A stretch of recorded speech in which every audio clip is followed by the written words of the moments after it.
It is far too easy to get them to pay attention enraptured.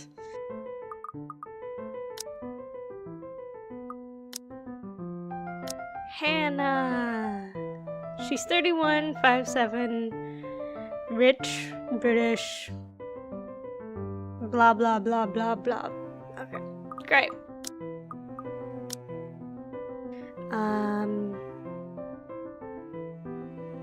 She apparently hates Isabella and Ashton the most. Alright. Don't know why, but okay. They hang on to my every word and follow my every move. All of it would have been stifling had I not grown used to such stares. Most are respectful, some are hostile, if we are honest, and a few are downright inappropriate. After all, I am... Kinda right! Oh God. Alright, there's a moment of agitation as a familiar but less than welcome face approaches me with a suggestive smirk on his face. Of course, I have to keep a benevolent smile and greet him as I greet any good friend. After all, this man can turn heads, being famous in his own right. Officer Lee! What a pleasant surprise. I didn't think you'd have the time to attend tonight's party. He is more Luke's friend than mine, really, and I am quite sure I only invited his wife. Much like I am only friends with the chief inspector because Luke is only friends with Rachel because of me. Unlike how I treated Lee, however, Luke never hid his amicity, whatever, for the Lee man trait. I don't know. A lot of words, I don't know. It was an odd sort of friendship where we would have awkward double dates. I don't even recall his first name. It started with an N, I think. I may be wrong. Aside from being chief inspector of Luxembourg Police, his wife, Rachel Lee Nee Vance, owns a General Electronics company, fridges and freezers mostly. Oh, I always have time for my favorite socialite couple. Might I say, you look positively ravishing tonight. Not creepy or anything. I see the husband isn't with you. Oh God, stop. Stop. That voice does not match his face, and that voice is just creepy. The way he eyes me up is enough to make my skin crawl. I just wish Luke is here to fend off the most unseemly of all our peers. You know the ones. Men who just are a bit too friendly, staring too long at my assets, and getting close just because my husband is not here. And to think they have the gall to do this at my own party. Is in my house, if I might add. But like any high society woman worth her salt, I know how to handle it with grace and dignity. I suppose you're looking pleasant as well. Luke's busy with work, unfortunately. Rochelle isn't here? Rochelle. It's like Michelle, but Rochelle, okay. A shame. I do hope he isn't causing you much trouble. That husband of yours can be a bit daft sometimes, acting like he's still some young bachelor. The wife sends her regards and her apologies, but something came up with her doctor and she needed to attend to it. You know her, being pregnant and all. We make small talk. Rather, I'm forcing to do so as he would not leave my side after finding his place there. Much as my chagrin, I've extradited, wow, words. Much to my chagrin, I've been, hopes of flattering, for I cannot tolerate them far better than Lee. He is a nice enough person, and I adore his wife, who is obviously the brains behind the two. But there is something unsettling about him. I do not trust him as much as I want to. Thoughts. He regaled to me tales of the Luxembourg police department, a different affair to the usual gossip I am privy to. though I loathe to admit, is interesting nonetheless. I expect the topic of business to die out quickly, which would be understandable enough due to the confidential nature of his work. Confidential. And oh boy, was I wrong. So, wearing civvies, I steal and drive off with one of the police mobiles, right? In the mirror, I see the new tank chasing on foot and screaming about theft. The look on his face was priceless when I parked it in the garage. Oh my. You made him chase you all the way home for a prank. What did Rochelle have to say about that? Rochelle was a strange love and hate affair with Lee. He's married to a man who did not grow up past his early 20s, judging by the way he acts. Surprisingly enough, they've been married for a good 20 years. A lifetime if you compare to my marriage of 7 years with Luke. I, on the other hand, well, Luke is not Lee. I should be happy about that, I suppose. Although my darling did have his moments. Hey, the wife pulled my ear and gave me a good talking to, though. Besides, we live in a flat a block away, so it wasn't much of a grand chase. Weren't you living in a house near the countryside? Moved for work, you know. Or you probably don't. No, I don't. But a flat in downtown. I suppose if that's what you like. Oh, it's horrid. Hate that tiny place, no matter how convenient it can be for work. 55 square yards are not enough when you need to get away from the wife. I wouldn't mind a place away from the city. Even started looking at the ads. I spied an interesting lot, actually. Heard it was finally put up for sale. Or that something mansion, you know the one with all the ghost stories. I know what he's talking about. There are really only a few urban legends around here. It's The Ermagood Mansion? That's the one. Worthy of a king it is. I'd buy it myself, but Rochelle would only gripe if I brought it up to her. Not to mention all the expenses a place like that will be a real fixer-upper. You also have to find someone willing to work there with how superstitious people can be. If it becomes a problem, just hire someone to do an exorcism. Actually, I do know of someone who could be up to the task. You remember the Ludgates party at their Christchurch summer residence? Of course. It was an excellent soiree. Everything was so classy, too. Such good taste.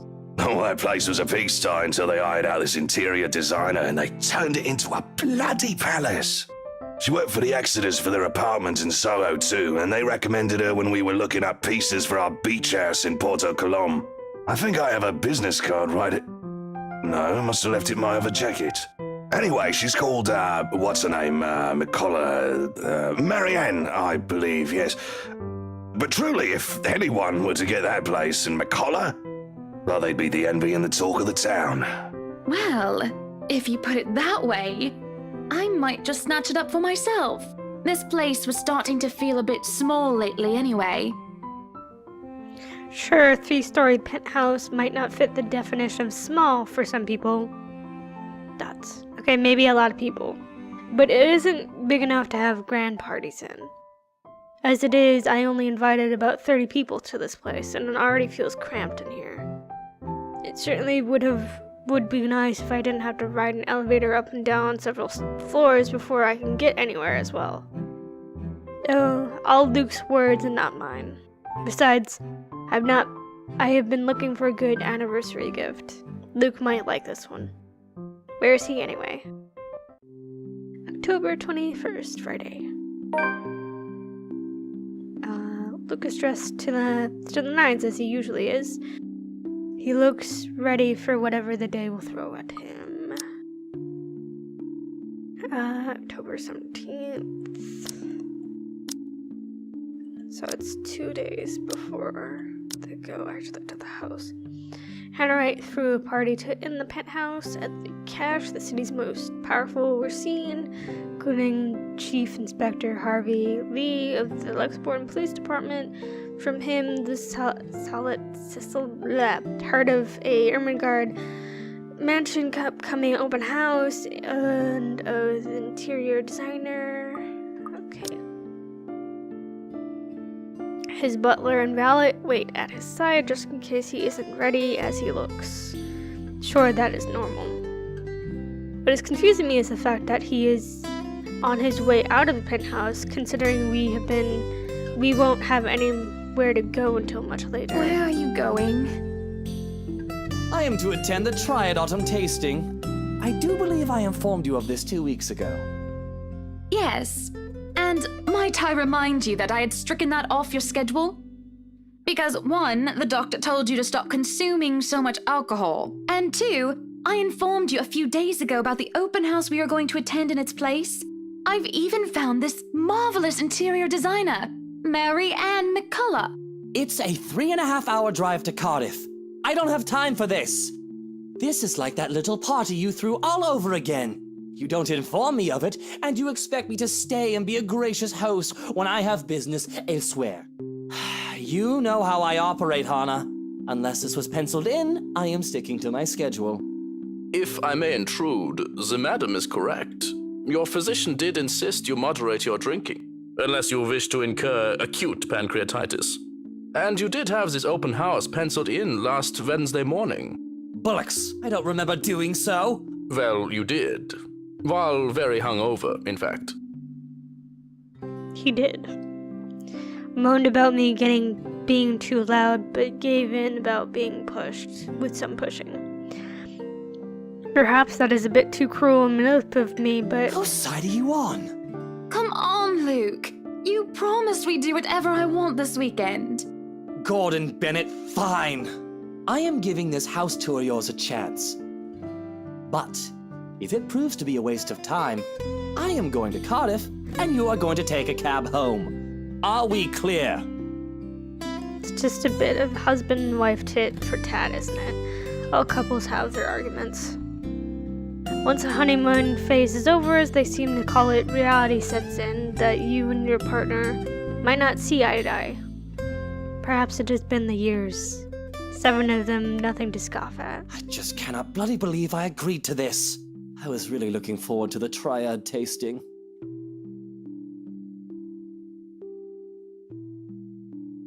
Though sometimes I think it's something a bit more than just simple disagreements, and I have to stop myself from wondering where we went wrong. There's always the Triad Christmas tasting in Manchester next month, and that'll only be an 1.5-hour drive.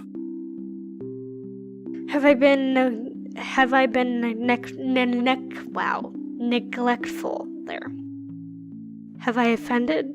Have I acted shamefully? Yes, but Cardiff. Certainly any problem can be discussed. As long as he doesn't turn me away. Well, there goes my good mood. Are you happy now, Hannah? Why must he treat me this way?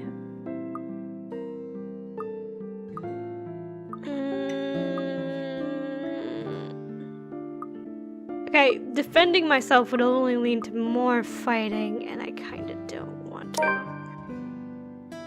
I am happy. Oh, wait. Where did it? Oh, it went down! Oh! Shit! I'm sure he will be too, once he gets over his little upset. There's no point in agitating him anymore, so I keep myself from commenting on the issue any further.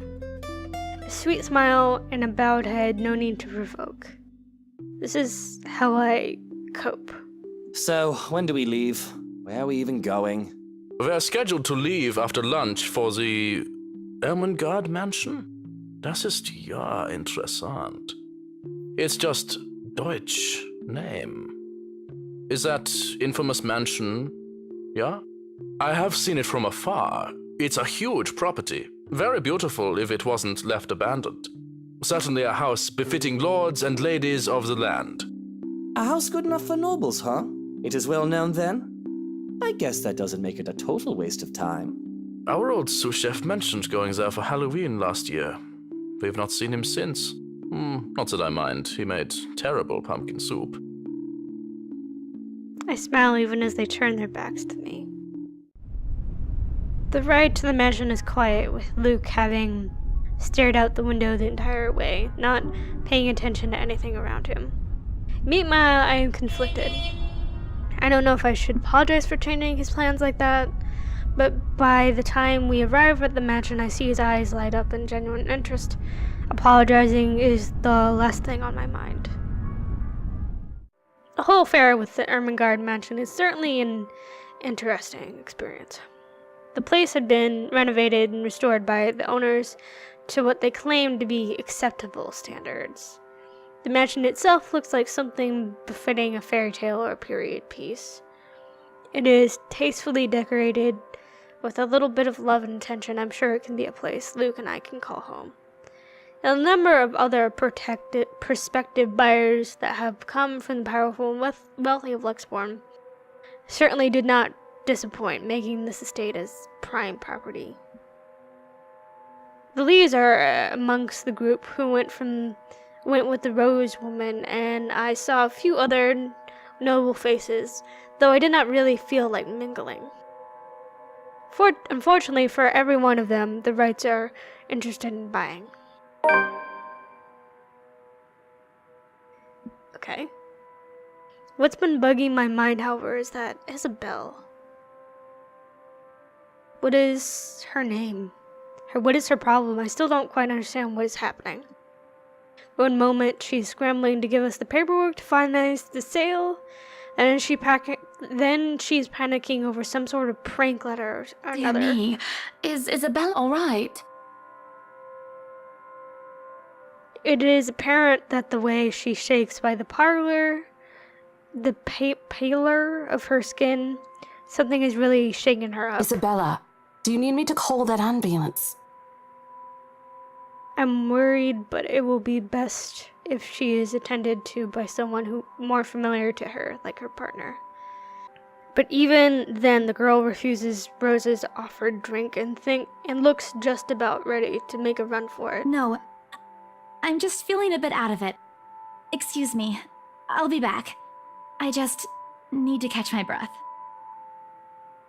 And she does so, just as I predicted, and her partner follows like a concerned mother. There's an awkward air among us as we are left in the wake of whatever that was.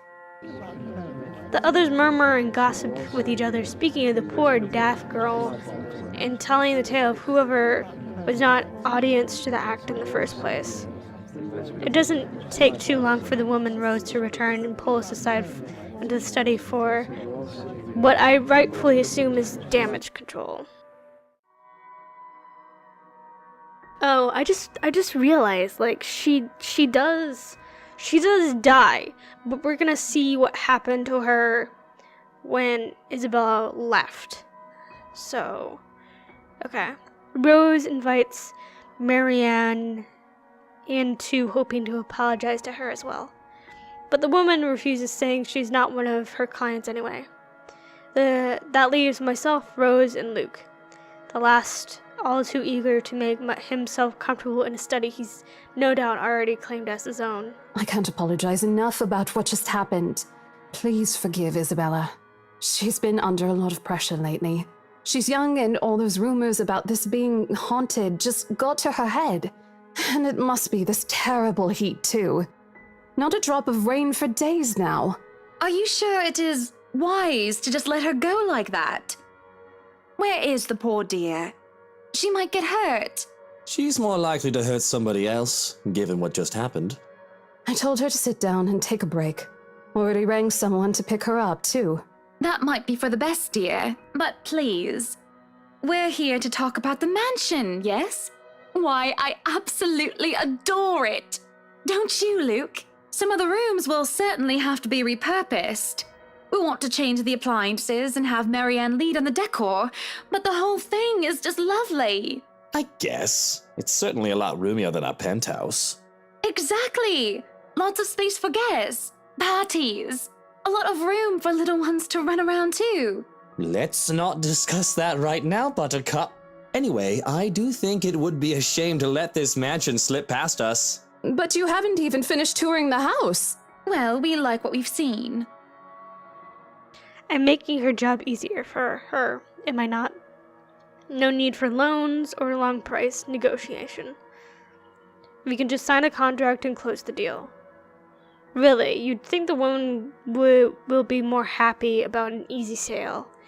I know how these estate agents worked. How long they had to wait and how much they had to spend even just for a single sale. Why, she should be jumping for joy by now. I'm sure the commission of this mansion is nothing to sneeze at, even if she had to split it with the Isabel girl. Do you think we could have horses here? Yes, those do sound nice, love. Anyway, if anyone else is interested in buying this property, I assure you that I'm able and willing to give a better offer. A vineyard would be nice. Or maybe And we do reward our people quite generously, Rose. So if I were you, I would start on that paperwork. helicopter pad. Oh my god. I pause. There's a small moment of complete silence where Rose and I just stare at Luke. It is unknown. It is an unspoken understanding of rule between the two of us that we have to put on and act. With our social standing, where image matters, it's also important to avoid making enemies. And to follow this rule is an easy feat for me. From youth, I have been the well-trained social butterfly, gracious and graceful. Luke, on the other hand. Oh, wait, what, Luke? No, what? Whatever would we need a helipad for? Well, he likes to play the fool sometimes, even if he's anything but. As he throws me a weary smile, I shake my head and beckon Rose over. This is to be our home, and there's nothing she or anyone else can do to change my mind. This is a place that speaks of power and importance. Perhaps we can even have our family here. There's definitely no better gift than this for a special date. Well, why, everything here is absolutely wonderful. Oh, that's terrifying. Well, except for this ugly painting in the study. It looks like a bad fake of something painting. Here's the deal. That's I'm willing to pay jump 10% scary. higher than your listing price. Oh, sorry, I talked over a bit like fuck. If anyone tries to outbid us, just add another 5%. I doubt anyone can, of course. Or, you know what? Just add 15% to the listing price, and we can sign all the paperwork now. I guess, if that's what you want. That won't be any trouble. I don't have all the papers now. Didn't think this would be a quick sell. I'll have copies sent to you so you can look over them. And if you'd still like to finish the rest of the tour with Isabella's group, you're more than welcome to. No, I think we're good here. We'd appreciate a private tour of the place a lot more, I think. All right. Should I let Marianne in, then? Marianne? Oh right, she's been waiting outside the study this whole time, hasn't she? I'll need to have a little chit chat with her to move this little mansion project forward. Please do.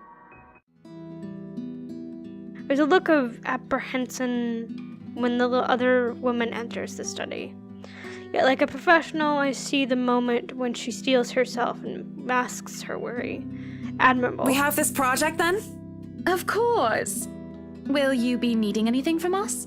Having the floor plans would be a great start, just so that I can look at them beforehand. And if you could tell me when you're available for a meeting so that I can include it in my calendar?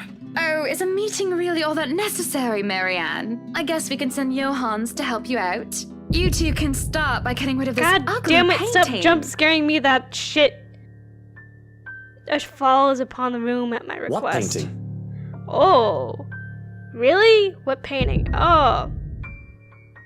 And lo behold, the painting is gone. Whoa, jump scary. In its place, the mirror stands, which leaves me to look at my own confused expression. Well, no matter. Back to the topic at hand. Marianne, dear, we are simply far too busy to meet up. Free up my schedule, question the need for a meeting. 1 second. Boop, boop, boop, boop, boop, boop, boop, boop, boop.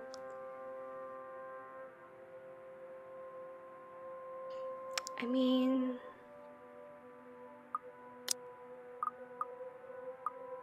let's just free up our schedule. But I guess we can free up a day to meet with Okay, you. she likes me more. Yay. I don't really need another Maudlin Monday reading about Maury anyway. The book club can function without me for one day. What time shall we be seeing each other? How does lunch sound? Besides my house a higher priority over book club. Why, we can hold the next meeting in this place. Surely the beauty and grandeur of it will inspire spirited and lively debates about whether modern day writers could match up to the classics. I might as well clear up the rest of my week to handle whatever affairs buying this mansion requires of me. Any social activities can be put off until the Ermengarde, or rather the Wright mansion's great debut. I'll have my fill of great parties and gatherings, especially when I organize them myself. That sounds good. Although, with a project of this scope, we might need most of the day to tackle your concerns. A more thorough inspection of the place is also preferable. Breakfast then! It's a date. It's really not. Ooh, she's embarrassed. All right. Monday. Wait. 10 o'clock sharp. Wait, okay, there's a little tidbit that I read in, like, the profile of Hannah. She's actually, either pansexual or bisexual, because it mentions that, like, she would date both men and women before she married Luke. So, there's that. Also, I think, honestly, Marianne's probably the same, or gay. Like, she's either bisexual or gay. We'll see you then. Actually, Marianne suggested that we meet at 9, but who is even awake at that unholy hour? I was lucky enough to wake up this morning before Luke went out all the way to Cardiff. We say our goodbyes, shake hands, and make it clear without outright saying it that we now own this house. By the time we left the mansion grounds, sunset is almost upon us. So, you really want to buy this place then? That's a bit of a big impulse buy, even coming from you. Not that I'm complaining. I feel, elation when I hear those words from him. It's not every day one is able to please someone like Luke. He gives away false flattery to sway those who starve for his attention and approval. But in the privacy of closed door, he would often express his grievances. He neither censored himself in front of me nor spared me from his criticism. You have been saying the penthouse was getting a bit too small for you. Happy anniversary! Oh. That time of the year already? He forgot about it last year, too. I understand he's a busy man, but... Is that why you want to buy it? Yes. You don't like it? I do. But I remember you used to talk about how you wanted to live next to the beach. Bounty Bay, Kent. I remember the sea, the water that stretched on for miles and miles as far as the eyes can see. As a child, I loved our beach trips, swimming all day as much as I could. I was a well-behaved child, and the only one I was ever truly difficult was when I refused to get out of the waters, even when my fingers had gotten all wrinkly. And even when they managed to pull me out of the water, there was always sandcastles. The day before we married, I told Luke that I wanted a house on a beach and a dog, and a kid or two. None of those came true 7 years later. That was a childish dream. Living next to the beach is so impractical if you really think about it. I don't know. It's not a bad thought to see you in a bathing suit every day. Maybe another time, love. We still have forever, don't we? He says nothing, only grabbing my hand and holding it tight as we spend the rest of the ride home in silence. I miss the sea. Sick and hovering over the loo at 3 a.m, the picture I paint right now is hardly glamorous. A horribly fishy taste is left in my mouth as I throw up what I had for dinner, and I hate the acrid stench that fills the lavatory. The burning sensation in the back of my throat is of no help whatsoever. I can feel another wave of nausea coming up on me when the door opens. Hannah, what are you doing so early out of bed? I'm fine, love. I must have just eaten something bad. That's all I managed to say before vomiting again into the porcelain throne.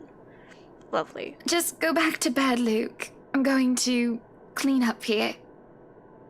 I refuse to look at him. I don't want him to see me like this.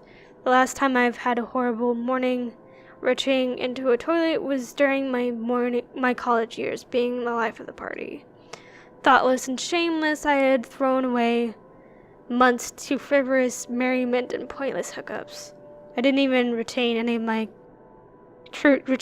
the connections I had made from that time.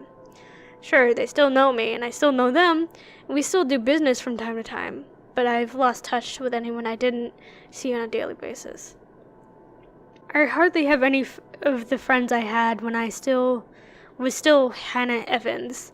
Teachers, fellow university students, drinking buddies, and old conquests like Jack. No, don't touch me, sweetie. It's disgusting. I'm disgusting. Luke sits down next to me on the toilet floor to hold my hair, even if as I cough up some fish. He wipes the vomit from the corner of my mouth and just stares. Do I need to fire someone? I don't feel sick. Just feeling a bit under the weather, dear. It's been unbearably hot as of late, hasn't it? I do wish it would rain. Are you sure it wasn't those sweets? I told you not to eat those sweets. Maybe. Well, don't laugh. Well, I can't help if you make that sort of face. He starts chuckling, and soon enough he's a fit of laughter. The scene happening next to a loo filled with sick that just makes the whole thing bizarre, and it nearly makes me start giggling as well. I try to stifle it, though, as I smack him on the shoulder. I'm not making a face, Luke. Stop laughing. Shut up. When he would not stop laughing, I let myself go to it as laughter bubbles from my own throat, and I forgot whatever ill feelings plagued me. We were just husband and wife laughing together at a funny-faced little things in life. I let myself go because I know that these problems will not last forever. But if I just know the terrible things that are to come for us, I would have wished with everything I have then and there the laughter stayed. October 26th, Wednesday. That was cute. Hiya. Come on now. Wait. Okay, they skipped a day. It's just what?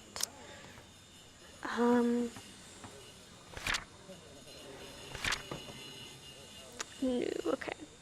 Friday, October 21st. Happy anniversary. During the open house, Hannah pressured the estate agents to sell her the mansion. The Wrights also met their interior designer. During the ride home, Hannah revealed that the mansion is her anniversary gift to Luke. Things seemed to be going good until Hannah suddenly fell ill later that night. Luke's Warren Independent Film and Theater Festivals. Okay, yeah, that's not connected. It's just this one. Okay. The place is bustling with movers carrying furnitures here and there, along with several trucks of personal belongings taken from our penthouse. Luke watches them like a hawk, making sure nothing is handled carelessly or gets stolen. Careful now. I know your pictures are framed by cheap plastic, but those are framed by African blackwood and are one-of-a-kind commissioned paintings. Each one is easily worth a lifetime of what you lot make. Luke, do the dishwashers go into the kitchen or the butler's pantry? Pantry, Buttercup.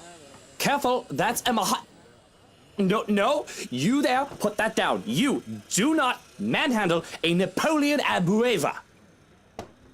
I can see the expiration, and I have to send the foreman an apologetic glance. Even Johannes rolls his eyes as he goes by. Considering Luke is always like this during a project, Johannes and I have gotten used to it. Poor Marianne, on the other hand, looks a bit stressed as seeing a gigantic mess before quickly going back to work. Everything just has to be perfect, quickly, exactly the way he wants it. One thing out of place, one thing that didn't fit the image he clearly constructed in his head. Luke gets bent out of shape. Sweetie, why don't we go and sort your suits upstairs? Let your Hans and Marianne and the foreman deal with the rest of the work. We have this, Mrs. Wright. Yes, please do go before a blood vessel bursts. Blood stains are so troublesome to clean. That's... okay. Alright. Taking him by the hand, I lead him upstairs to our bedroom. It's very pink. It's a very pink room. This place has been arranged first so that we can get some rest, no matter what state the rest of the mansion is. I'm definitely glad I can just lay down on a soft, comfy bed after what has been a busy morning. Watching Luke act like his life, depending on getting his move done, is tiring all on its own. And to think I have a whole day of this ahead of me. I feel the bed dip beside me as Luke sits down with a sigh. Well, I can't wait for this to be over. I don't know. It's fun seeing you all fired up. Here at home and not at work, you know. You know I can't always be home, Hannah. I have a company to run, unless you've forgotten. I haven't forgotten. You're the one who insists on being there to make sure each and every little thing is under control. I just really miss you sometimes, and I wish you were at home more often. Why, if you're not careful, I might go a bit loopy and I'll start bringing cats home. And soon enough, one day you'll find yourself going home to a farm just filled with felines that follow you everywhere. Oh, don't bluff. The things would shred up your precious furniture. Besides, you don't even like cats. True, true. Dogs are infinitely superior, of course. But what about the wet dog smell? The mess? I'm not cleaning up after a mutt, no matter how cute. If you think about it, a cat would be better. We laugh. It's not always that we can just lie down and talk about these sort of things. To joke around as if we're teenagers again, with very little problem in the way of responsibilities and roles. To hear his genuine, honest, to goodness laughter is a rarity. This is just the second time as of late, and I can only see it as a signs of good things to come. All good points. I guess we could just have kids. That is, if you prefer dealing with soiled nappies and sick as opposed to dead birds, mice, and litter boxes. I've already told Marianne about turning the second bedroom into a children's room. I guess sometimes I don't know when I'm crossing the line. Didn't say that I'm a good comedian, did I? Not this again. What? I wasn't being serious. It's not something you take the piss out of. Having a kid is a big responsibility, Hannah. We've talked about this, haven't we? I'm not ready to be a parent. I'd probably end up killing the little brat by the week's end.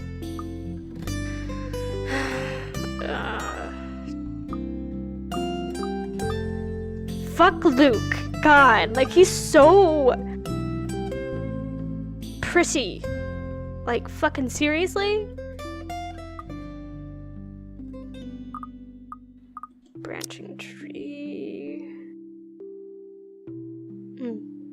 Okay.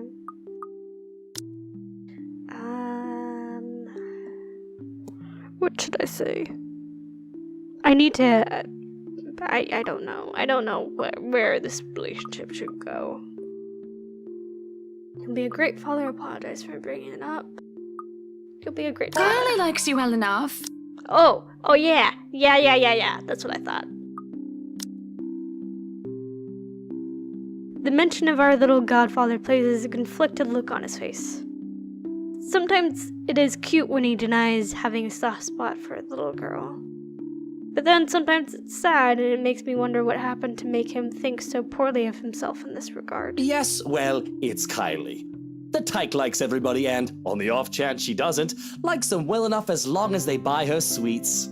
And sure, that kid is great, but if I get tired of her, I can ship her back to her father at the end of the day. Having kids of our own will be a whole different monster entirely.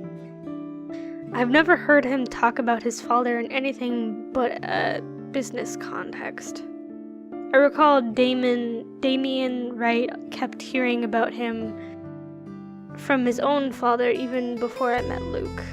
The business world praised him for running a tight ship, all until one mistake led to a great loss for the Enterprise. It was then that news of Luke Wright, progeny, son, and successor to the old man started to show up, and he aided in his recovery and growth until the Great Recession. I'm getting a bit off track. Regardless, I have never heard him talk about his father like one would talk about family. I think you'll be a great father. There's a smile, no matter half-hearted it may be. I do really think that. He might not be a good and honest man. Part of me knows that, though I try to silence it. But I know Luke well enough that he will be a better father than either Damien Wright or Henry Evans. I love my father, but he never had the time. If it is any consolation, I think you'd be a decent mother. On the other hand, I have never heard of his mother. A silence settles, both comfortable and uncomfortable. There is a familiarity in each other's company despite the awkwardness that had been transpired. Defenses and masks down without anybody else looking. We were both together and alone in this quiet. Oh, shit. But a crash from downstairs startles both of us. Luke lets out a heavy sigh before coming up to his feet and straightening his jacket. I'll have to attend to that then. Be good, darling, and watch out for your blood pressure. He gives me a kiss on the cheek before leaving, while I lay there in a daze. Alone as per usual.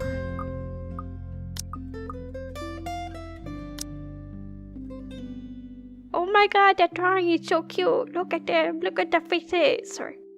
So, it skipped ahead. So this is after. Okay, this is after Rose's death. Okay. The Wright couple moved to their newly bought mansion today and was already preparing for a housewarming party. During a short break, the couple had a brief discussion about children. Luke didn't sound too welcoming of the idea. But look at their faces. They're so cute. I really should be used to it by now. I can feel the minutes tick by with me just laying there feeling miserable and full of self-pity. I have rolled over to lie on my stomach at this point with my face buried in the pillows when there's a knock at the door. Grumbling at them to go away doesn't work as a voice comes from the other side. Can I just point out for a second that I really fucking love the balcony entryway? Because I've always liked, I know it's best to have a fucking screen or a door on any kind of door, but I've always liked the look of just an open entryway into a balcony with little very flowy curtains over the entryway. That just always had a very appealing look to me. Madam, the photographer from Luxury Living is here. Wait, is that today? Oh yes, people had caught wind of our new mansion the very moment we left the open house. Luke had boasted he could acquire the property in no time and allowed a photo shoot for an interior designer magazine to be scheduled today. Well, there were complications. It took longer than it usually does for us. In a minute, Hansi. Johannes, if you could at least make it through the end. Tell them I'll be right down, Hansi. So it's not just regular people, she does that with everyone.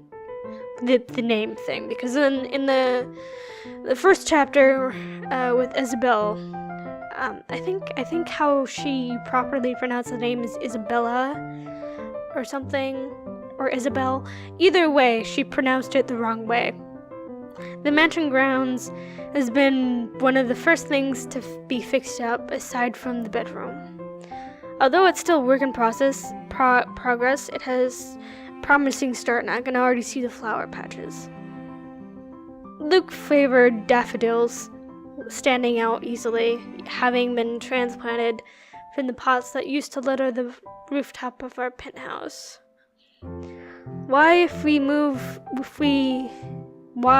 moving crew thought that Luke had been hard on them, they clearly didn't see the landscaper on his way out. The man looked like he was ready to faint, and Luke seemed ready to kill him by the end of their discussion. Oh! Hey! It is in the gardens that I see him standing near the flowers in quiet admiration. He's hard to miss, the hulk of a man that clearly did not belong, and the black backpack and suitcase he has with him makes him look much larger. It is a peculiar sight seeing someone who looks like he does handling little delicate things with such care. He looks up from the gardens and does a double take before friendly faces replaces his serene expression. Miss Wright, yeah? Hi, Zachary Steele here from Luxury Living, ma'am. Hope you weren't waiting too long. But it looks like you're still moving in, huh? Thought for a second there my calendar was wrong and I came here too early. The one and only. Welcome to Maison de Right. And yes, we've been in the process of moving in as we were delayed. But it won't be a problem. They're just adding a few things here and there, and you should still be able to do your work. Where's the rest of your crew then, Mr. Steele? Zach is fine, please. Mr. Steele makes me feel like I'm a mascot for a cleaning product. Anyway, I'll be your one-man crew for today. Don't worry, been doing this gig for a while now. You must be quite the veteran to handle this on your own. We've had a full crew coming into our penthouse the last time we were covered in your magazine. Veteran? Oh, your words are too kind, Miss Wright. Hannah, if I get to call you Zach, you have my permission to call me Hannah. Alrighty then. Anyway, I'm no veteran, but I know my camera well enough to make sure this is a good shoot. You can trust me on that, Miss Wright. Hannah. I have to admit, I fucking love the camera noise of the shutter. That shuttle right there, fucking love that sound. Why I kind of always wanted a actual Canon DSLR, yeah, camera, the really fancy ones you always see for photography. I've always wanted one, but they're super expensive. Like, really good ones are like $2,000. It's ridiculous. Zachary proves quickly enough that I can, in fact, trust his skills with the camera and experience in this industry at the very least. Also, that's not including the really, really good... What? What, Mama? Wait, you're leaving? Oh, it's almost noon. Look at that shit. Wait, I want a hug. Zachary proves quickly enough that I can, in fact, trust his skills with the camera and experience in this industry at the very least. As I was saying, the really good professional cameras, not only the body of the camera is super expensive, but also the lens. The lenses can rack up to at least $1,000, and it's a lot. You don't really need a good lens, but it's preferable if you have 2 different lenses. For a professional photographer, it's very common to at least have it's common for just having one body camera, but it's really common to have 5 lenses. It's because with different lenses you have different things you can take a picture of that specialize in those different things, and yeah, I'm getting in a tangent of photography. I had it in high school and college, so yeah, I'm a bit of a photography nut, little bit. It's like me and writing and drawing. I'm very into those types of artsy stuff. I really miss doing photography, but I don't have a fancy camera. It sucks. I mean, I can do it with the camera I have, but it's not as easy or good. So yeah. Okay, I'm gonna stop now. He's kind and courteous, listening and following as I lead him around the house. a really nice fella, as he treats our household staff well whenever we cross paths with them. I answer his questions to the best of my ability, and he's patient enough to answer mine whenever I get curious enough. For one, I ask what the bags are for. They're quite the magician's toolkit. From inside, he had procured several items to embellish the interior with. Bowls of fruit, lemons, trays with pepper mills, stackings of cookbooks, cutting boards, and glass canisters filled with colorful nuts and grains are brought in for a kitchen setting. For the bathroom, there are white towels, seashells, and decorative soaps. There are other things as well, not numerous to count, all in the large backpack and suitcase. Tricks of the trade. Softens up a room, makes a place feel more homey, and fills it up with texture. But you guys probably have better stuff I can use for this. No lights? Don't tell me all of these are just props. Well, I've got my tripod here. For things like these, natural light is best. I'll just have to set the shutter speed to a real slow setting, and as long as nobody steps into the shot, it'll look great. I know what he means. I know what he means. Oh, it better. That's actually really true, though. Adjusting the shutter speed and aperture, whatever. I don't know if it's the same thing, but you can definitely mess with the settings of a really professional camera, and you can really darken or brighten a shot. We go through the rooms one at a time, although we first tackle the ones that the movers have no business anymore. Ooh, pretty. I love ballrooms. The ballroom needs little preparation with its grand design. Although there is some trouble at first with the wide open space and the pictures being backlit. It is in the kitchen that Zachary's props come in handy, considering how Johanna's kept the place so neat and sterile, one can practically eat off the floor. We carry on touring the house and taking pictures where we can, with exception to the rooms where have yet to gain any purpose or design. Too bad I can't take a sneak peek at his photos yet. Funnily enough, he is using a traditional camera. I didn't even know film still existed. Wait.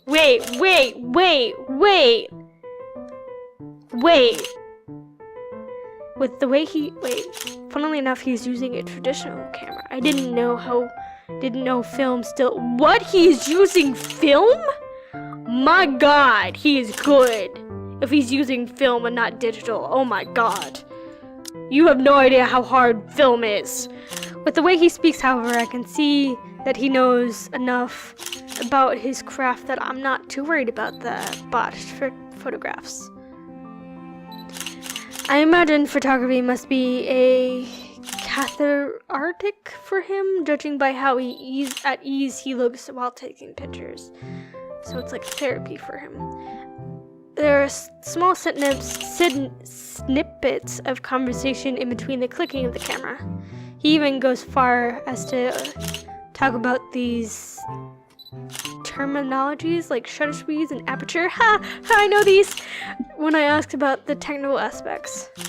I can't quite see the pictures, as it is made much like when I watch artists paint on their canvases. I know everything about photography and painting, just saying. But just watching someone passionately practicing these crafts such as this is exciting in its own. I have to admit, watching an artist paint or a person take photography or taking pictures of photography is very interesting to watch. Not like only because I've done those things and I've like noticed people like kind of hovering and watching me, but it's like I also stop and kind of watch people who are doing that. It's just very interesting to watch the person's process. Going through the many rooms has been quite the exercise for both of us. Despite that, he is even so nice, and I find myself putting on my best smile. I have to admit, her tits are ginormous, and I love it. But it is, as we're taking pictures in the foyer, that everything comes to a standstill for a moment. Just a moment. And have I not been paying attention, I wouldn't have even noticed. It is merely a split second when Zachary's rhyme is put to a halt. Okay. His finger doesn't move to release the shutter. Zach sees it. Why is she's like stroking her cheek with her bloody finger? Why do you need to touch her face? Yet he also doesn't pull the camera away from his face, gaze still firmly fixed through the viewfinder. His hands shake and there's a light sheen of sweat on his forehead. Zachary? No response. Zach, is something the matter? Lowering his camera, he blinks and stares at something behind me before shaking his head. Turning around, though, I see nothing that could have gotten his attention. Oh, no, there's nothing wrong. I just remembered something that's all. Let's get back to the pictures. Can you move a bit more to the left, yeah? I struggled to respond this time.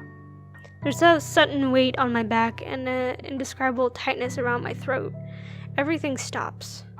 Everything starts again as I manage to choke out. If you're sure. I don't even know what just happened. It probably just a dizzy spell. I'm fine. And he said he's fine. We continue at the same place as before, although there is an unspoken agreement that we will not talk about what just happened. So, is this a full-time job for you then? Nah, I just freelance mostly, for magazines, newspapers, and events. So you can't really call it a full-time job. It's fun and it puts food on the table, but it's not what I really want to do. At least, not all the time. What is it that you want to do then? Maybe I've been out of line sticking my nose into other people's business, but I can't help but ask. I regret doing so as I see his shoulders slump, and the easygoing air he has fades away. He looks torn over whether he wants to talk about it or not. Films. Documentaries mostly. But cinematography is a lot more difficult than photography, right? It is. I was working on this thing, actually. What thing? Well, it wasn't really a big thing. People didn't like Blue Fonzie very much. People don't like a film about colors. I suppose they would have liked Blue Bibby a lot more. Very funny. So, Grand Director, do you want to tell me what Blue Fonzie is all about? He hesitates. But then I refuse to budge on the matter. He gives in and spills it all. Blue Fonzie, blah blah blah French words.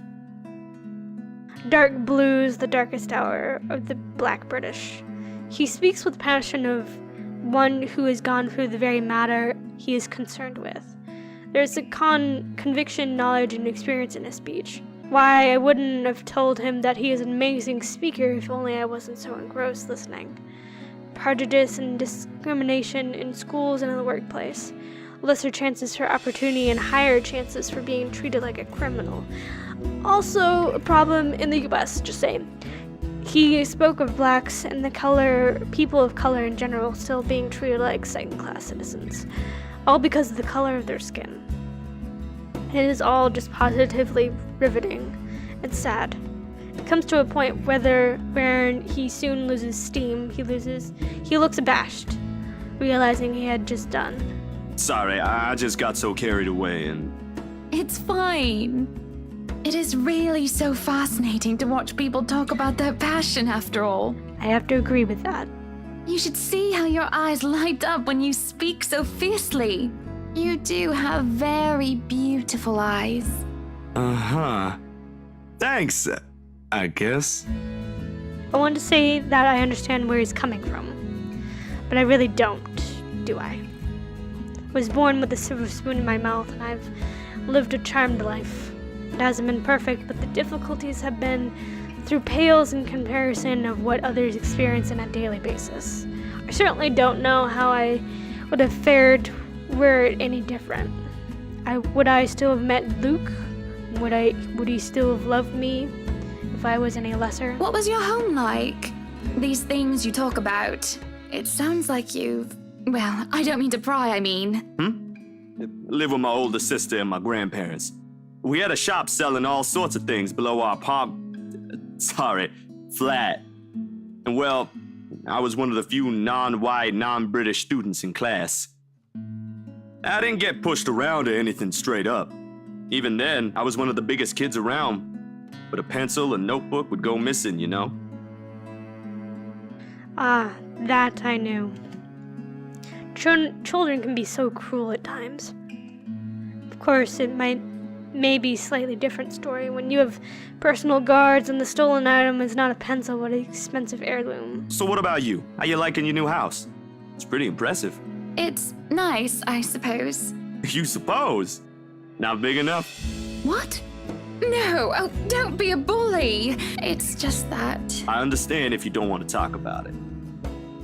I was a little girl all dolled up and treated like fragile porcelain with nursemaids waiting to be handed foot.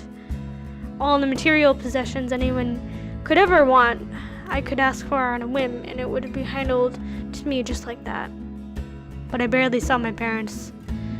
Just goodbye kisses in the morning before they went off to who knows where they were needed to next. I saw them more often on the telly or in the papers when I ever did in person. I remember my old house. It was a lot like this one. Big walls and big halls, but nobody in it. Not really. It makes you think how alone you are. A pensive mood overcomes us. There's a moment where neither of us are sure of how to go on from there. Things have gotten a bit too personal, yet isn't wholly uncomfortable, like as if... Fucking hell! Things have gotten a bit too personal, yet it isn't wholly uncomfortable, as if we've been friends before. Well, that's normal, ain't it? You just moved here. You'll make home out of it yet. Certainly makes it easy to believe that.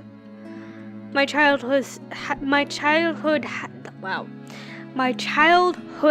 house is indeed a lot like this one, just as large and large and grand. There we go, and just as empty. I hope he's right. So, Monsieur le Photographe, you've covered the one and only Ermengarde Mansion. Oh, this is definitely gonna be like spooks. Spooks are gonna happen right now. What's next on the agenda? The interview? Boring. It's an interior design and housing magazine. And they want to know what Miss Wright has to say about her interior design and house. Honor Wright thinks she bought a magnificent house that she can certainly brag about. Blah, blah. Boring. You know what they should print more of? I watched an interesting documentary the other day. Bleu Foncé, The Darkest Hours of the Black British. I recommend you watch it. Those are the things that people should know about. What do they care if I use a purple or green bowl of fruit in my kitchen? People, right? Oui. People are shite. Oh, I really like Hannah. Hannah's amazing.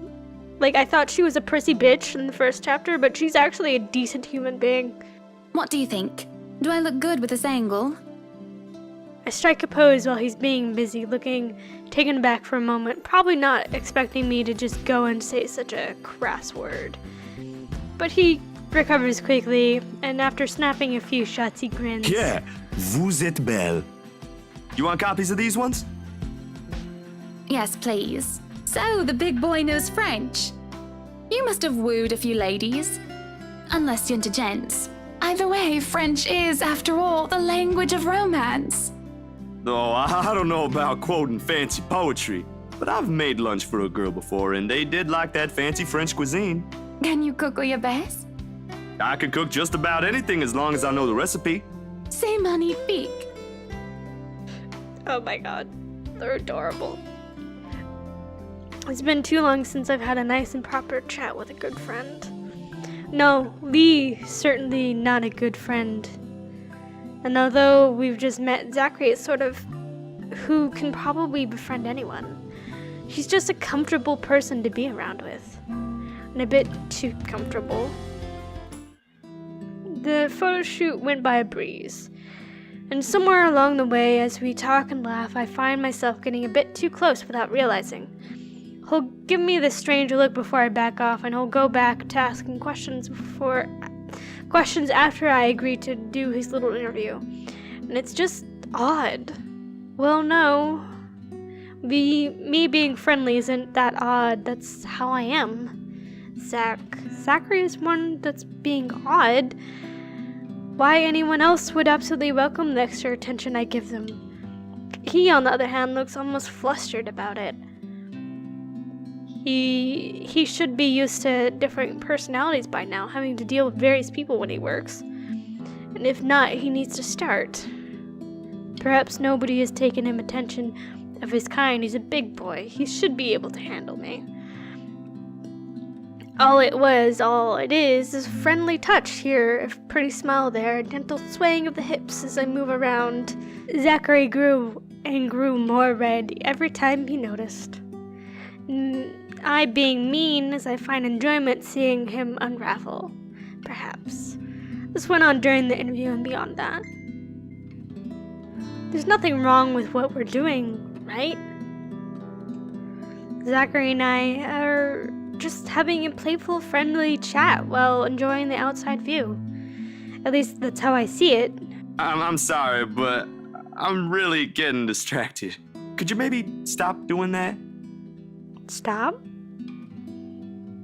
I'm not sure if I want to, though. Continue teasing, stop it.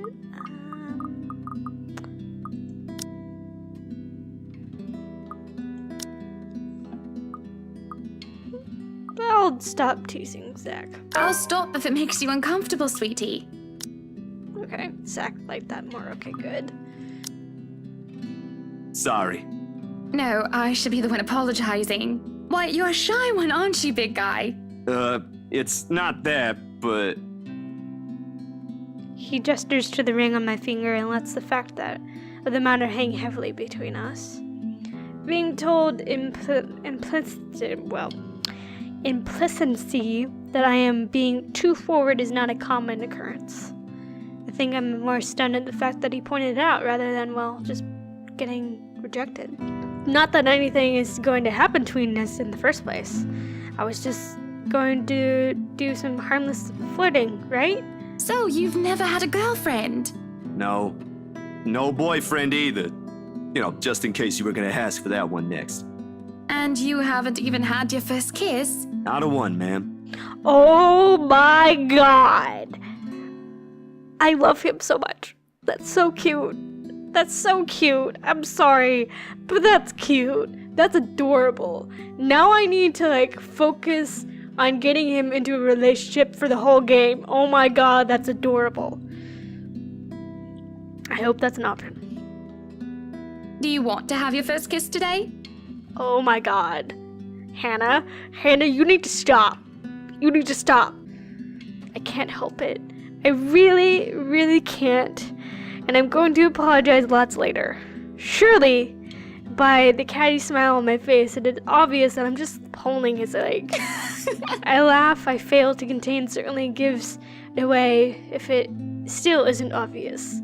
But still, he lights up in embarrassment, stammering and sputtering objections. You're married, and this will be extremely unprofessional.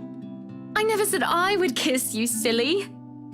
Oh, Johans! Oh my god! This is beautiful! No, what? No! Don't call your butler, she's Hannah! That would be for the better. I don't think his husband would appreciate it if I made him kiss another man. I do not think he can hear us from here either. But it is hard to think you're not taken, Zachary. Why, whoever becomes your girlfriend will be so lucky to have you. You can cook and take wonderful meals and wonderful memories. I can play guitar too. You can? Oh my. Wonderful serenades as well then. Perhaps I can find a young lady who deserves a fine, strapping young gentleman like yourself. Let's not get carried away. Besides, I gotta be going. It's getting late and I got someplace else to be. A shame. I will be expecting you again soon, I hope. For a copy of my photographs, yes? Of course. I'll even deliver them personally. Just don't try to make me kiss your butler when I drop by. As fact would have it, the very moment the words leave his mouth, Johannes comes out of the house. Judging by the slight raise of his brows, he has heard only the tail end of the sentence. There shall be no kissing of any butlers under this roof. Danke. But you are not under a roof, are you, Hansi? To my amusement, he takes a step back, safely placing him within the threshold of the foyer and under the roof of the house. And just as ever, he's quick to return with a sarcastic reply. I am now. As I was saying, madam, it's about time for supper. Will I be needing to set an extra place at the table? Oh, what? No, I was just leaving, actually. So, you have a good night, Hannah. And you too, Hansi. It was nice to meet you, Zach, honey. You have a safe trip. He nods and grins and the grin on his face as we say our goodbyes is the sweetest that I've ever seen. I linger looking out for him with his relatively tiny bicycle. Backpack safely secured in the basket by the front and suitcase hooked to the back. I watch as he went down the path down to Anselm village until he is nothing more than a blimp in the horizon. I cannot help the small smile on my face as I go inside for supper. Oh, this is where the haunted shit's gonna go down.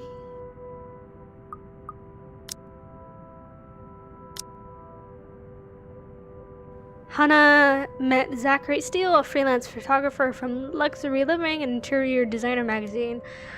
Zachary has tasked to interview Hannah and to take pictures of the mansion and its new owners.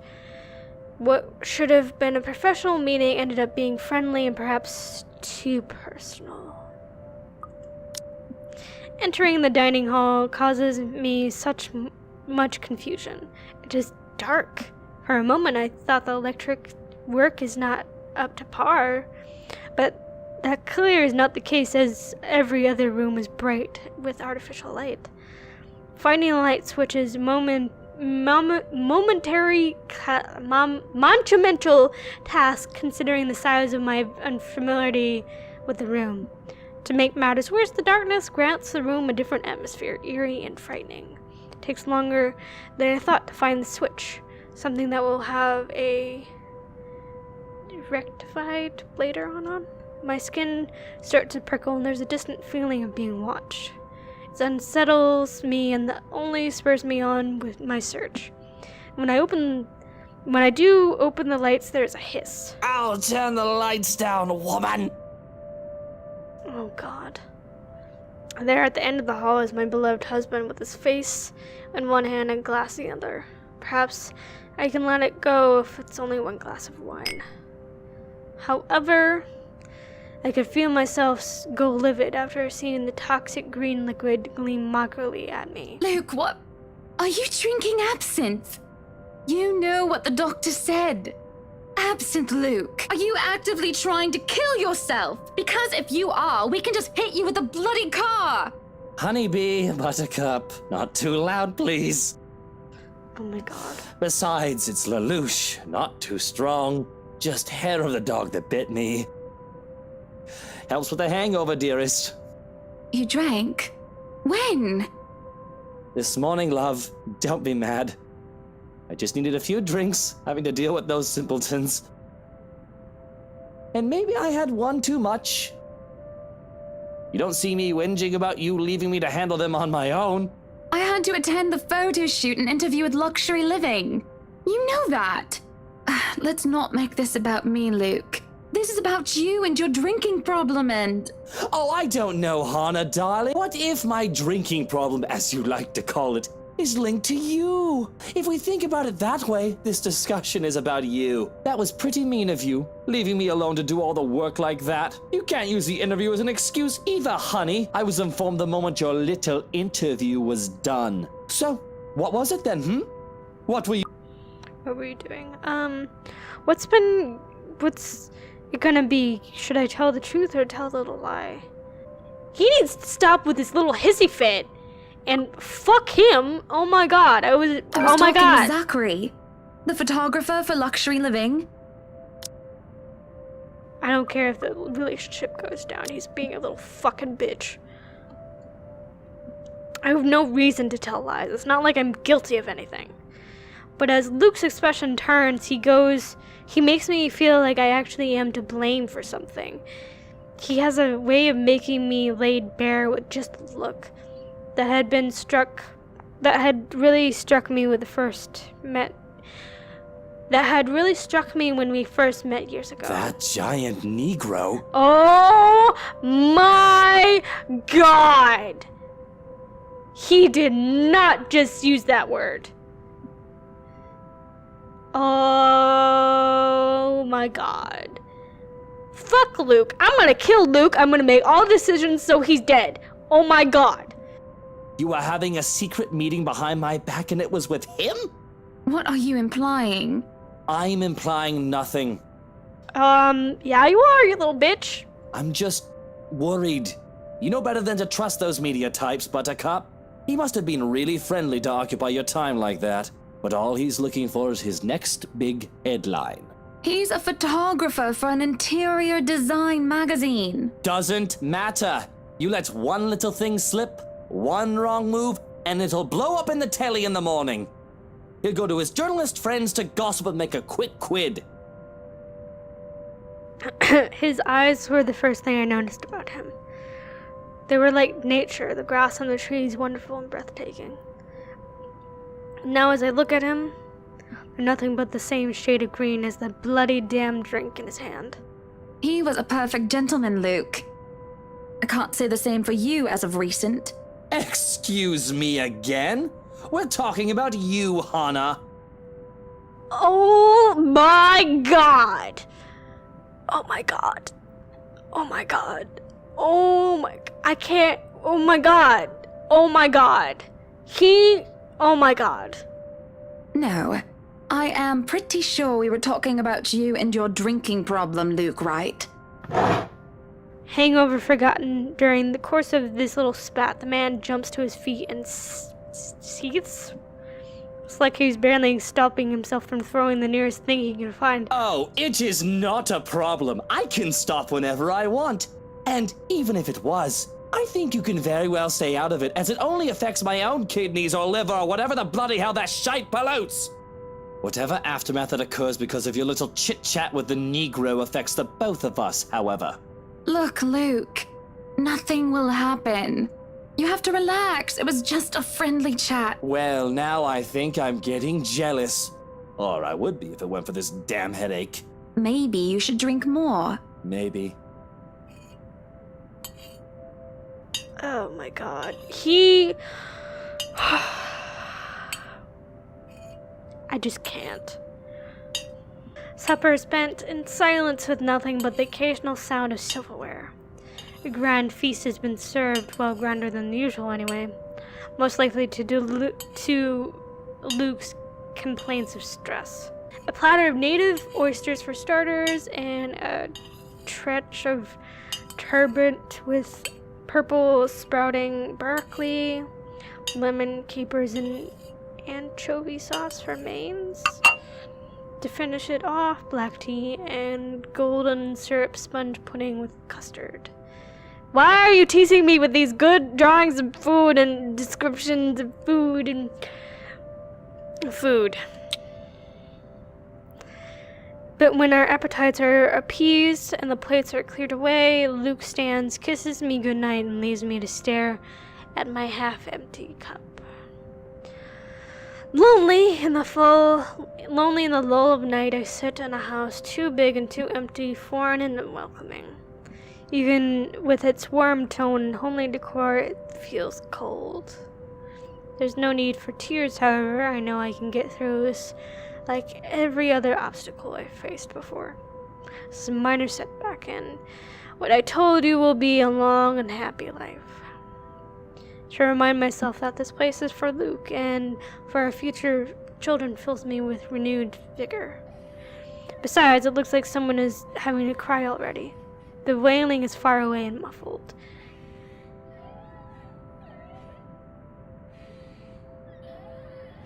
Oh, that's definitely an interesting background noise, and I'm about to get a jump scare of some sort. Yet at the same time, it shakes me to my very core as I hear it. As if the suffering is just standing right beside me. Hearing it sends a chill down my spine, makes my skin prickle with goosebumps. Who is that? Oh, okay, yes.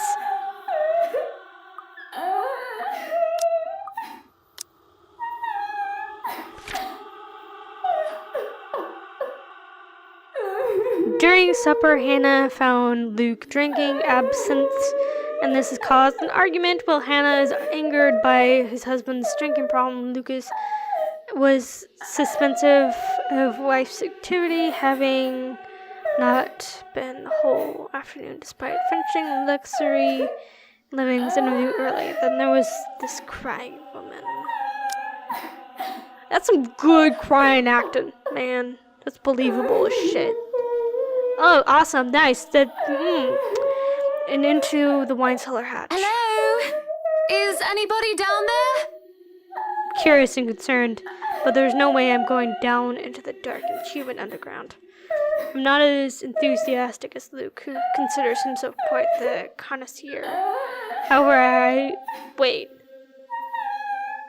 That crying sounds like Marianne. However, I also cannot bring myself to go to bed with this racket going on. I just wanted the household help that will surely need some talking.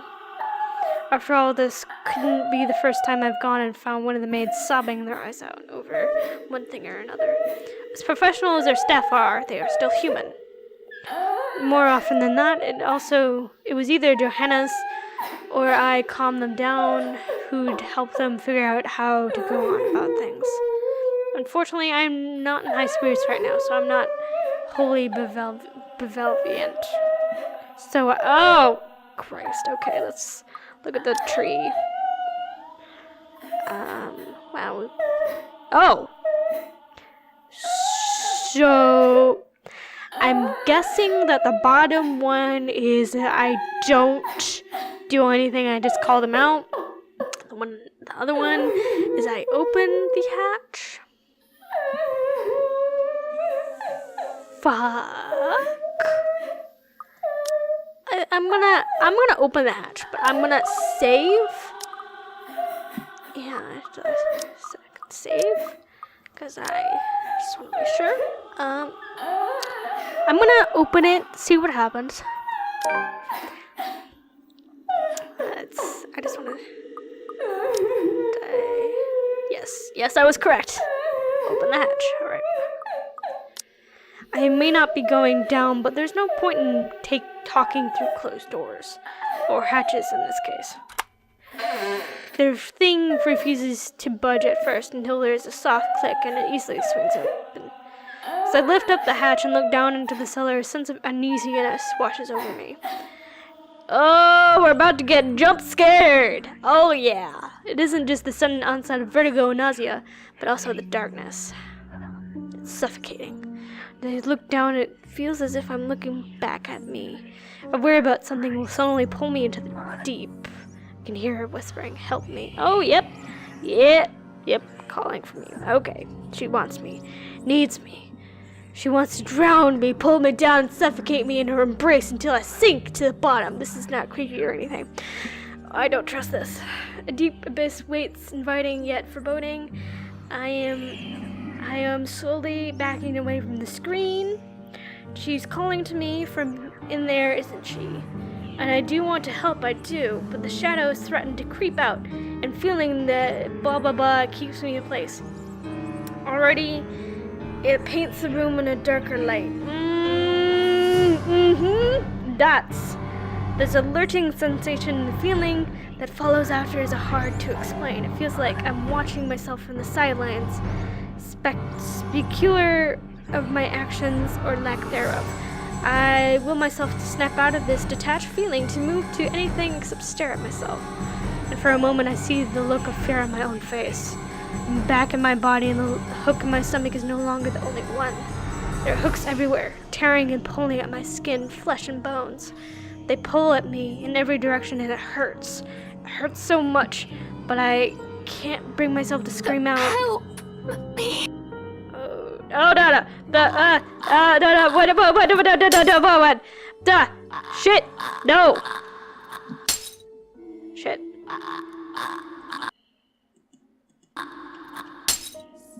I died. I somehow changed the resolution on the screen to like window to full screen, and I don't know what happened. I drown. Yeah, it's game over. Yeah, continue. Right, okay. Help me!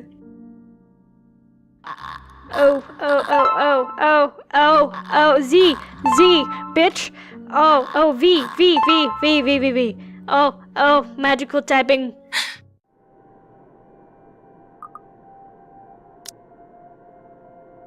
I don't know how that changed. Okay. I wake up from a deep slumber. It takes a while from the fog that has settled in my head and with my heavy limbs. Soon enough, I manage to look around. I'm in our bedroom already, although I do not recall calling here. Luke slumbers beside me, looking peaceful and angelic. It doesn't matter. I'm safe, and I feel better than ever. Tomorrow, better days will come. October 28th, Friday.